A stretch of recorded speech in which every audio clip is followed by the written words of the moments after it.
Natsume's Harvest Moon didn't have a very good start, but I thought that one world was a step in the right direction. And after watching the previews for the Winds of Anthos, I was interested in seeing what this next entry would have to offer. The story begins with an enormous volcanic eruption, which threatens to destroy the land of Anthos. In order to keep everyone safe, the Harvest Goddess and the Harvest Sprites used all of their powers to protect the world by erecting giant stone walls that cut off all of the towns from each other. Then, they disappeared. Honestly, that's a pretty intense introduction for a farming sim, especially one that has an otherwise cutesy tone. But it is an interesting premise, I think. And it's not as dumb as everyone forgetting one of the most important foundations of civilization, aka agriculture. 10 years later, you and your recurring friend Doc Jr. find a message left by the Harvest Goddess, and that's when your journey to reopen the world begins. In short, the Winds of Anthos is a vastly improved version of One World. The Anthos map is much larger, and is more than vaguely reminiscent of a certain Nintendo game's map. Not only that, but the landscapes are much more interesting to look at, and actually are fun to explore. There are even times when the world looks downright beautiful. The towns are much better too, and actually look and feel like towns with their own unique identities. The characters have a nice art style and appealing designs, which look like a more polished version of One World's characters. I particularly like the clothing designs for the player characters.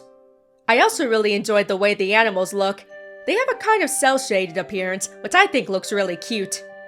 A new game mechanic I found really interesting was the cultural development levels of each town.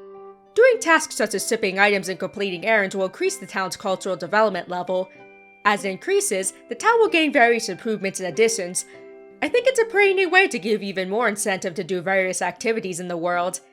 Being able to move your entire farm is something that returns, although this time the game will progress into the next day if you do. So if you plan to move, it's ideal to do it at the end of the day. Exploring the world allows you to find various new things, such as wild vegetation, animals, and fish. Fishing for the large fish in particular is a good way to make money, especially early on. While I'm still not crazy about losing stamina just from moving around, the greatly increased number of fast travel points make it a lot more bearable. Another interesting aspect of the world is the ability to tame wild animals by slowly walking up to them.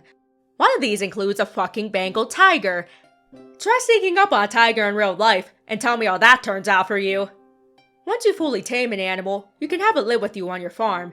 It doesn't take very long to do so either, so it's actually a pretty good way to get free fully grown livestock and mounts. As expected from a farming sim, the game is pretty slow paced, particularly in the beginning, but it also doesn't feel boring as you progress through the story. There's so much to do and experience in the game, so you won't be bored anytime soon. I've played for about 10 hours so far, and I feel like I've barely scratched the surface for what the game has to offer. This is by far the best Natsume-made Harvest Moon game, and a very good farming simulator in its own right. It feels like they took everything right about One World, while also addressing many of the criticisms it received. I was pleasantly surprised to see just how good Winds of Anthos turned out to be, and I think you will too.